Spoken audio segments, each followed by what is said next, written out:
Since 1984, the statue Trail to Manhood has greeted visitors to camping headquarters here at Philmont. But it isn't the only casting of this statue here on the ranch. Learn more about the statue, the artist that created it, and the process of creating a bronze statue on this edition of Artifact of the Week.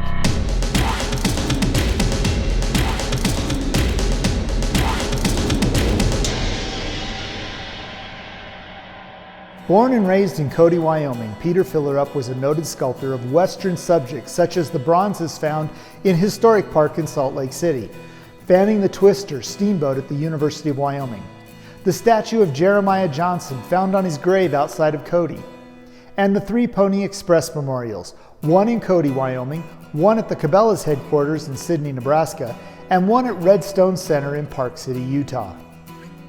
Fillerup was introduced to art by his father, Mel Fillerup, who was an accomplished painter, and encouraged his son's talent at a very early age. Fillerup went on to study art on scholarship at Ricks College in Idaho and then Brigham Young University in Provo, Utah. Later, he apprenticed with renowned sculptor Dr. Avard Fairbanks. Fillerup worked with Fairbanks on several heroic sculptures and traveled with Fairbanks to Italy to study marble carving and the processes of enlarging. In addition to his Western themes, Fillerup also did sculptures for a Girl Scout camp in Utah, the Greater Wyoming Council headquarters in Casper, Wyoming, and of course, Trail to Manhood here at Philmont. Fillerup was a scout leader and used his Cody, Wyoming hometown community strip on the statue's uniform sleeve. The statue stands 7 feet tall and weighs more than 800 pounds. The first casting was installed in front of camping headquarters in 1984. This statue, on display here in the lobby at the National Scouting Museum, used to stand in front of the museum when it was located in Irving, Texas. It was relocated to Philmont and the museum lobby in the summer of 2018. So how exactly do you go about creating a 7-foot-tall sculpture of a Boy Scout? To answer this question, we talked to Susan Norris, the official artist and sculptor of the BSA, about the process of creating a bronze sculpture of this magnitude. Well, the first thing obviously would be the idea, and then research that I did on this, on Seton and the era, and then the composition, sketching out a composition, placement of figures, proportions, and then this is the way I work.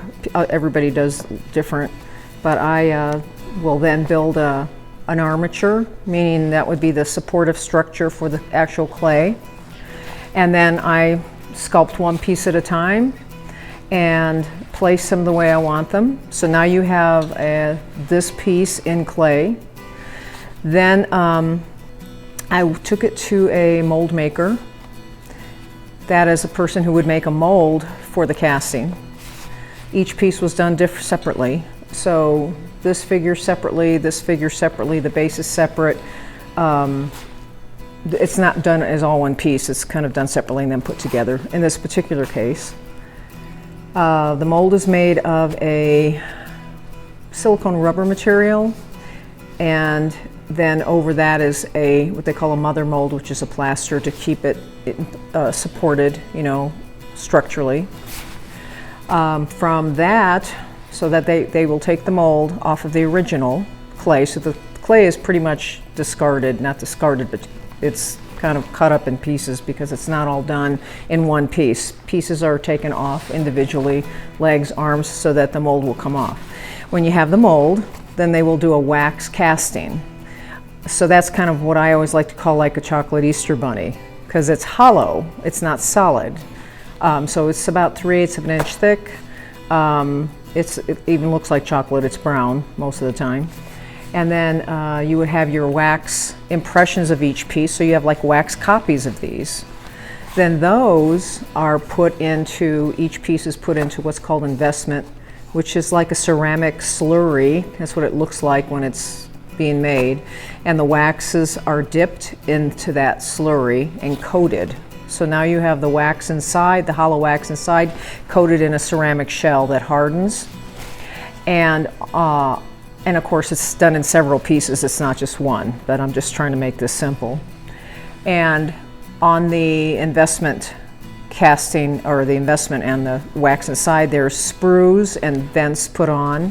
A lot of people have heard of lost wax. That's pretty much what it is, the lost wax method. So the wax comes out, fills the spaces where the wax was. That goes into a furnace and heats it up. That melts the wax out. Then they pour the bronze in. It replaces where the wax was. Then that's taken out, it's cooled, and the investment is now broken off. So that ceramic is baked and broken off, and there you have your bronze replicas. Then they are assembled, depending on how many pieces it would be in. So all those bronze pieces are welded or brazed together is what they call it. So they're all the people that work on this are pretty much artists in their own right. A lot of them are artists, and they work in foundries. So they put everything together, and then they chase it. They fix, where the welds were and match the texture or whatever it might be. Every artist is going to be different. And then they put a patina on it, which is what the color is, and it's done with heat and chemicals. Norris is the artist that created the two sculptures in the museum's plaza, Lobo, King of the Karampaw, and the Wonder of Discovery, which features Ernest Thompson Seton and a 1915-era Boy Scout. By the way, Peter Fillerup wasn't just a prolific sculptor, creating 38 sculptures in his 39-year art career. He was also an award-winning architectural designer specializing in lighting fixtures and devices. Peter Fillerup passed away in 2016. Well, that's all the time we have for this week. Join us next time as we look at more of the history and artifacts of the National Scouting Museum, Philmont Scout Ranch.